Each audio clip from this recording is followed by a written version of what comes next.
एक दृष्टांत से ही समझ में आता है। दो मित्र थे, वो बंबई गए व्यापार नौकरी करेंगे। पहले होटल में नौकरी की, धीरे धीरे थोड़ा धन आया, थोड़ा व्यापार करना शुरू किया।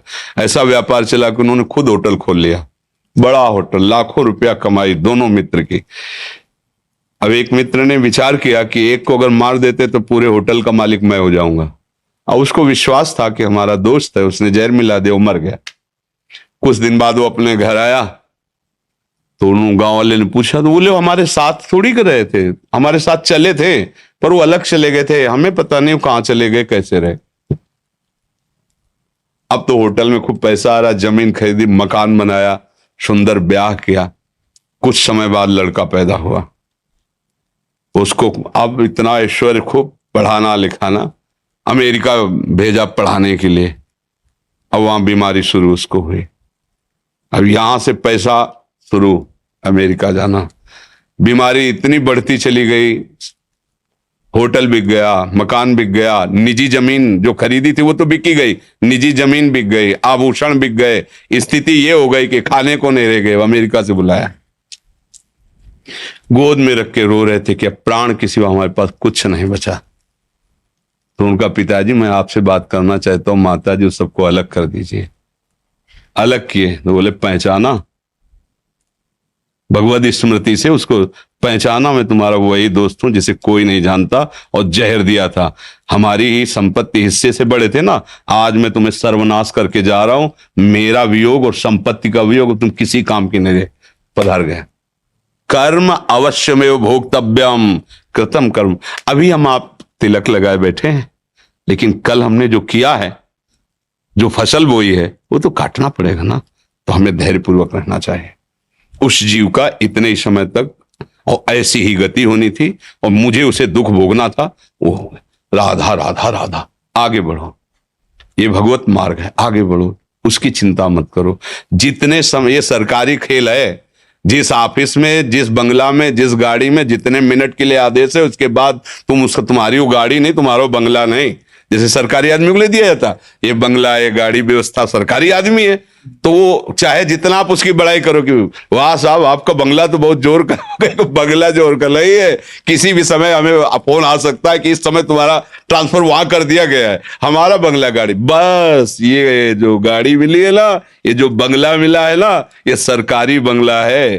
काम करो और इसके बाद इससे निकलना ही पड़ेगा। जिस समय फोन आएगा ना, भागना ही पड़ेगा। ढेर मिट्टी का हर आदमी है, बाद मरने के होता यही है। या सलीमों में तुरकत दबेगी या चिताओं में जलना पड़ेगा।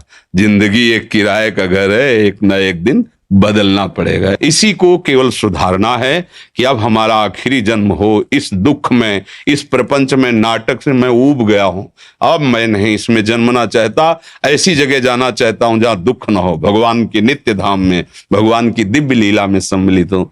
ये ऐसे ही है, बहुत बहुत कड़ुआ संसार है, जिसे प्राणों से भी तुम प्यार करोगे वही तुम्हारे प्राण हर लेगा समय आने पर। बूढ़े माता पिता को थप्पड़ों से मारते हुए हमने देखा है। बूढ़े माता पिता को वो मार रहा है, जवान लड़का जिसके लिए वो रो रहा था, जीवन अर्पित किया, सब कुछ, पत्नी को प्राणों से अधिक भी वही प्राण हरण करने वाली, अपने पति को भगवान मानकर प्राणों से भी अधिक प्यार कर वही उसके साथ। ये संसार का आप दृश्य देख रहे हैं ना। फिर चुपचाप अपने मार्ग में चलो, राधा राधा राधा। यहां कोई किसी का नहीं है। जो हम चिल्लाते हैं वो इसलिए नहीं चिल्लाते कि हम बाबा जी हमारा कोई नहीं, इसलिए नहीं।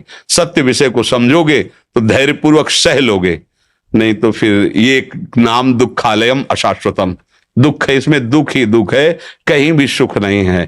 थोड़ा सा अगर सुख दिखाई देता है तो उससे बड़ा, थोड़ा प्रकाश मिला तो अंधेरा आके इतना छा जाता है कि प्रकाश का भी भाव हट जाता है। जैसे आप कह रहे हो ना, कहीं भक्ति डगमगा न जाए, कहीं हमारा अविश्वास न, नहीं, अविश्वास की कोई गुंजाइश नहीं है। कसाई वाड़े में भले सानी चारा घास खवाया जा रहा है, वो उसके पुष्ट होने के लिए नहीं। समय आएगा गड़ासा चलेगा। ये काल का कसाई वाड़ा है, संपूर्ण मृत्यु लोग। कोई भी इस गड़ासे से बचेगा नहीं। निमित्त कुछ भी बने, बोले दिल फेल हो गया, एक्सीडेंट हो गया, अरे जरा सा बुखार आया, वो ये कुछ भी बने निमित्त, यही उसके गड़ासे हैं। वो काल मृत्यु का निश्चित, सब सब चराचर जगत सब मरेगा। फिर क्या कुछ चिंता कर रहे हो? मरना एक बार है ही है, जिसका जो समय, कोई गर्भ में चला जाता है, कोई गर्भ के बाहर, कोई बाल्यावस्था में, कोई जवान अवस्था में, कोई वृद्धावस्था में, जाना तो है। क्या करके जा रहे हो, बस ये बात खास है।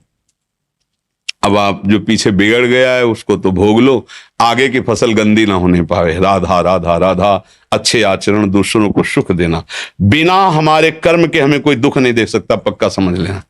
हमारा कर्म ही हमको दंड देता है। अब कोई नहीं जान पाया, पर मालिक जान रहा है ना। अब वो ऐसी जगह मारेगा कि तुम किसी से बता भी नहीं पाओगे, केवल रोते रहोगे। सही आचरण करो तो आपको यहां भी सुख और वहां भी सुख। ऐसे थोड़ी संत जन और सब शास्त्र कहते हैं, सच्चे आचरण।